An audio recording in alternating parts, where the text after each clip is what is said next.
Hello, Carol. Good morning, Tom Sawyer. Morning, Carol and people. Today is November 29th, 1989, and we're about to make our fourth video. And today we'd like to talk about the importance or the significance of attitude. Well, I'll start out by saying attitude is one of the very most important characteristics or aspects of any one of you. It's all of us.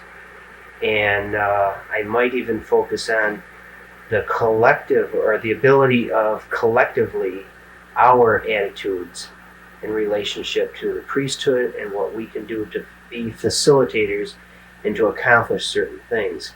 Start out by saying, in other words, the kind of dry humor joke was that you have an attitude about death. Well, each one of us do, and it can be stereotyped, it can be talked into, it can be changed. I don't really want to focus on our attitude to things that are ambiguous. I want to really focus on and share with you some of my thoughts regarding general attitudes, or your or my attitude in general. And that's not only changeable, but it can be changeable day by day, minute by minute, on an ongoing basis, and for the purpose of accomplishing extraordinary things. In fact, accomplishing ordinary things is a step in the right direction if it be consciously done. I've talked about free will many times, and I've made statements such as free will is more powerful. Well, in other words, in so many words, a translated version would be that in the human condition, free will is as powerful as God, meaning that the gifts that God has given to us, in other words, the divinity within us, God has given us free will, and that can override or supersede karma, can override or supersede decisions, cultural conditionings, preconceived ideas, and so on. Attitude is actually a form of free will, in that your general attitude, whereas it does have a degree of cultural conditioning, learned experiences, trial and error, the various things that create a certain attitude within any one of us. With free will, that attitude can be manipulated or changed. I used the example in another tape or in another talk one time where a very specific, in one location only, in the Middle East, a bombing was actually prevented by, as a love gesture, an attitudinal change of an individual. I don't recall now in my terrible memory the person's name, but in other words, he was to drive a car bomb into a United States checkpoint in the Middle East. And even though his religion demanded it of him, his morality, if you will, demanded it of him, his military job demanded it of him, his cultural conditioning and way of life demanded it of him, in that if he did not accomplish this bombing, he for sure would be instantly put to death by his peers, by his own people, and that it was illegal to not perform this bombing, and so on. And yet, in spite of all of that, when he drove the vehicle to the spot in which the bombing was to take place, he suddenly had feelings of love, some of which he's not able to describe. He had an overwhelming feeling of camaraderie among people that he didn't know, that he hadn't met yet. And to make a very long story short, I'm saying that he was love bound by people like you and me, and that there were several of us in the priesthood as well as out of the priesthood who were on a conscious level aware of the individual and the location and the timing of this event. Now, in the capacity that I am at ease right now, and I'm feeling comfortable with Lynne and Carol and friends, and even people listening to this tape and so on, And it's because of that camaraderie. It's because of our feelings toward each other, both trials, tribulations, and all that, that my ability to be at peace with myself is enhanced by the additional love and recognition of other people who are spiritually oriented and could conceivably facilitate what I'm hinting toward. So therefore, at the right place and time, with a collective effort of many thousands of people, such as people who don't understand esoteric spiritual matters or don't know quite what the word karma means, but say pray the rosary every day or spin a prayer wheel every day or just sit and be one within themselves every day or on a regular basis, and even people who don't do anything at all but are just more or less that ambiguous phrase one within themselves, collectively enhanced enough of a focal point of energy so that this individual in the Middle East was in effect love bound and had an attitudinal change. Now you might be questioning, gee, was this manipulation on our part to and toward this man, and was therefore this man manipulated? No. Each of us also has free will and therefore a degree of privacy that can be demanded. It's very unlikely that if a person not be receptive that they can be moved or made or manipulated to accomplish or to change or to do anything. So therefore, with an understanding that this man was to a degree of receptivity toward compassion and love for the human condition, his attitude toward the demands of his job at hand was superseded by his recognition of compassion and love for humanity, for humankind. And therefore, he parked the truck, walked over to the checkpoint, and introduced himself and explained why he was there and what he was about to do, and that he feels as though he should no longer do that, and he's had an attitudinal change. It's really a very good example as to what can be accomplished. Does this mean that we should all sit down and constantly cruise the main, as I say, or look around for things where we can love on people to stop a plane crash or force an attitudinal change on a friend or a relative or an ambiguous person on the other side of the earth? No, not really, but regarding the facilitation of that, what is the minimum requirement to accomplish anything like that that is measurable, newsworthy, and you can say, we did this last year? It requires your or any of our recognition of our attitudes, our general attitudes, and then an attitudinal change at any given time or place to cope with or deal with or be a certain kind or type of person. And it's all based on attitude. You don't have to know exactly how to participate in a medicine wheel or a hands-on healing, or do you have to know Reiki? Do you have to? It's good to know any and all of those things. I recommend the more knowledge you can gain by practice and so on, fine.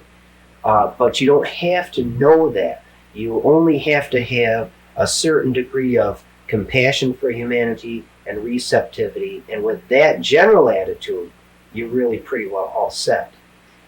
Some of the things that we have actually accomplished, such as I have laid claim to the notice, with all due respect to that individual who had the attitudinal change, that we, many thousands of us, were available to him to facilitate the assistance that he required.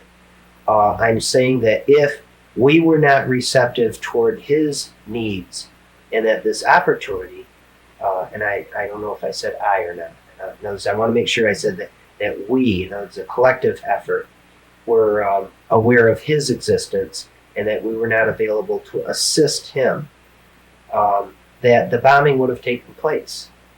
So if you twist that around, yes, we can brag and say that we prevented a bombing, but rather than to require that ego or that demand of pride and accomplishment, use that with all humbleness and even a degree of humility so that it not become a problem in itself, but also recognize that things can be changed on a worldwide, and I mean a very large word that I'm about to say, even a galactic level, with something as simplistic and simple as an attitudinal change.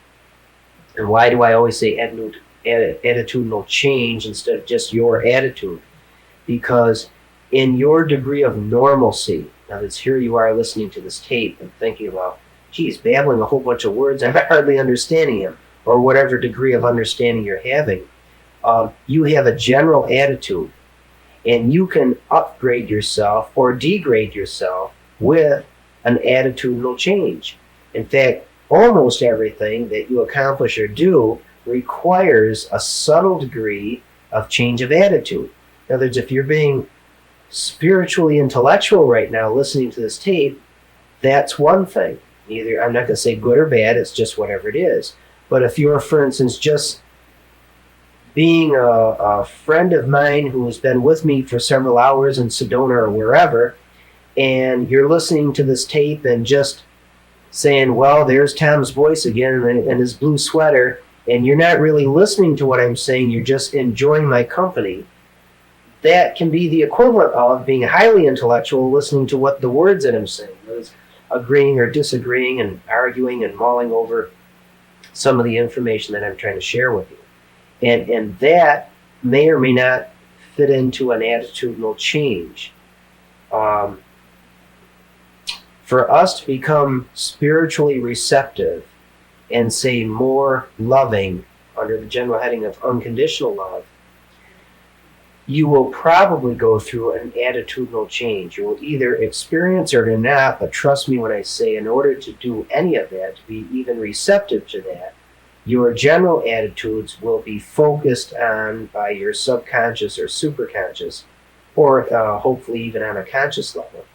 And your specific attitude will be enhanced, or again, that word change. If we collectively sit down and fervently pray, now I'm using phrases that some people say, well, I don't believe in prayer. All right, whatever you fervently believe in other words, under the heading of love. In other words, if you're one within, then that's a good stepping stone to be one with everybody in the universe. And to reach out. And, notice John Denver's quote in the song is, love is a light that shines from heart to heart. I love that. I mean, it's so symbolic.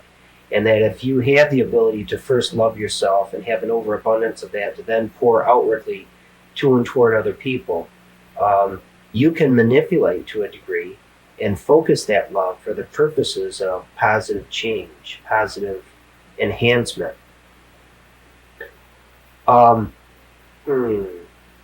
What's an example of maybe one more thing that we have actually accomplished through attitudes? I know I gave the example another time of by love bombing a pilot aboard a plane off the Miami coast. That, and funny because we use the word pride sometimes as a handicap, and in this case it was the honest accomplishment and therefore a healthy degree of pride of this pilot to say, I am a real pilot and I am good, and these 250 people behind me are my people. And so he wasn't being arrogant at all, and he wasn't being overly proud. It was just an actual recognition of who he was at that moment. Yes, they were accomplishments and they were accolades, and it was self-proclaimed, which sometimes we have to be careful of, but in this case, it just made him a little more proud and just sit up a little bit straighter and get in the actual position of flying the plane, even though it was on automatic pilot. And by doing that, he was able to see out the window and see the plane, which mistakenly was about to pretty much crash head-on into each other. And in that capacity, along with his skills, to immediately just shove the controls forward and dive the plane out of harm's way. And it was curious, there was a news interview of the pilot, and his attitude as to what took place the moment before the near miss or the almost accident. And he says that he doesn't really understand it, but he was just overwhelmed by a feeling of accomplishment and love, right? I mean, that's, how provable is that? I wouldn't want to prove it. I would never want to confront this pilot and say, are you aware that 100,000 people who are in love with life and in love with the earth and everybody around it and can love you unconditionally assisted you that day? I mean, what would that accomplish? That would maybe even disturb that pilot. It's best to leave things like that more subtle, leave it alone. I'm telling you this, and as an example, and to help you with your attitude right now regarding the feasibility of spiritual matters. And it's okay to use it for something like that, but not for the purposes of, say, outright bragging. Tommy, going back to the situation with the bombing in the Middle East, I remember that a lot of us got together with you on many occasions before that, and you talked about fervent prayer, and it was, I can't say it was a new idea for us, but the old way of thinking was send in a government agent to take the guy out with a gun or something. And the way of approaching a situation like that with actually going right back to what Jesus would have said of love your enemy. You had asked us all to fervently pray to raise the vibrational attitude of the whole group of men that were over there. And, in knowing it so many months beforehand, seeing how it came out. I forgot about that part of it. Yeah. I didn't realize, as I'm not remembering that there was really that many details. Mm-hmm. I guess I don't try to remember details like that. Want to say a few sentences about, again, in relationship to that. My 15-year-old son Tim, just within the last 72 hours, there was a news article, or the news was on, or something like that, which had him walk into the kitchen and then question me very bluntly and very directly, like a son would to his father. I mean, I am only dad. And therefore, being able to talk to unconditionally, he says, did you have anything to do with the Berlin Wall? And then he asked in other words, meaning the same thing as, I'm not quoting him, but meaning the same thing as, all of these horrendous changes that are happening in the Middle East and Czechoslovakia and so on, is that what you've been talking about? And of course I was thrilled that he was thinking in those terms, let alone asking the question, and really it was kind of shocking in a way, because I suddenly realized, wow, I actually didn't have the expectations of that this much could happen this soon. Now, to be fair, no, I didn't have any direct involvement in the Berlin Wall. I mean, thank God for the opening of the gates and so on at the Berlin Wall. I mean, that whole thing was just disgusting and disgraceful. Not just that they built it and they did it. No, it was disgusting and disgraceful for me. I mean, when Kennedy said, I am a Berliner, if you can translate that, meaning who are you and who are you regarding such a thing as a Berlin Wall, well, then you are part of that. You are part of humanity. And if there's a murder committed, that you have a certain degree of responsibility and a certain degree of participation. It's from the society that you are an integral part of. Enough said regarding those attitudes. But I said back to Tim, I'm trying to remember exactly what I said. I like to quote myself, and I'm not remembering exactly. So I said things like, well, Tim, let me put it this way. If you were at the Berlin Wall 2 years ago, what would you have mustered? What would you have come up with to make a hole in it or to tear it down? I mean, would you typically want to say, well, we need about 25 of the newest tanks, Army tanks, and we should have an AWACS plane over to jam all the normal communications so that we could bring in some A-10s and shoot and bomb and destroy the wall and so on. And ultimately, what would you accomplish? Well, you may or may not be able to destroy a section of the physical wall, and you'd be able to have 20 or 30 or 1,000 people rush back and forth or rush through and so on. But politically and militaristically, you might win a one-day battle and still not actually accomplish anything at all. So what would you need? Would you need an actual realistic Star Wars laser gun to shoot the wall down? And I was getting to the point, I used a couple of other examples that Tim was very familiar with. And in reference to F-14s and so on that he's familiar with. And I said, what's more powerful than all of that? In other words, what is more powerful than the most powerful army in existence? And I said, attitude. And he kind of hesitated, and I wasn't really sure if he was hearing me properly or translating that which I really wanted him to translate. And I said, let me put it this way.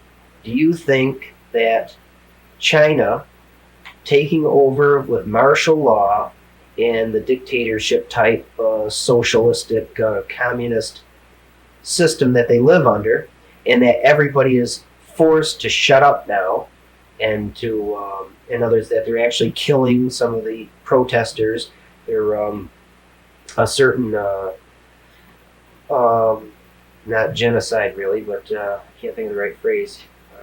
It's not really euthanasia, but in other words, trying to kill off the intellectuals and the people who are promoting such civil unrest and change. I said, even if they kill everybody who was ever in Tiananmen Square, and I'm one of the few people that pronounce it correctly. It's hard to get that M in. Tiananmen.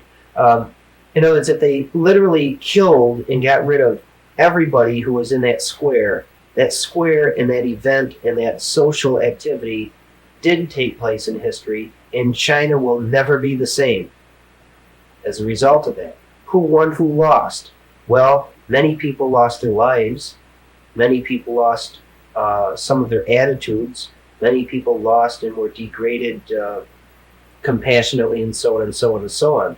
But history will show that that was a very worthy stepping stone toward this ambiguous phrase of the onset of the new age, or unconditional love, and that we should eventually get this big blue marble working back in order toward coexisting. Whereas humanity borrowing and using the big blue marble, and the big blue marble wishing for it, enhancing and loving the human condition, as opposed to might makes right and all that sort of stuff. So then I gave Tim another example, saying, or bringing his attention to what is more powerful than the most powerful armies and so on.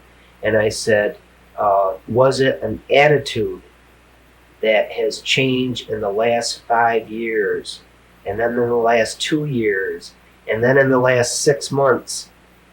Was it the attitude of just the leaders, or was it a collective attitudinal change toward the people who prior had championed socialism or communism, or that form of communism, in Germany, in Czechoslovakia, in the Middle East, in South America?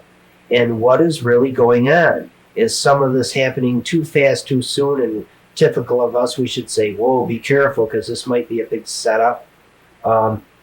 There's manipulation going on, power plays in the business world and so on. Yes, that's still going on. But just take a look around you. Take a look around every one of you. Take a look around us right now. Are things worse off or better off? And they say, oh, crime is up, drug abuse is rampant, and this and that. Well, with all due respect to the good old days, even if they be 6 months ago or 100 years ago, things are much better off right now. Regarding humanity and regarding attitudes, general attitudes. In other words, the level of general attitudes, the average attitude, is much more loving, much more humanistic, much more compassionate than it was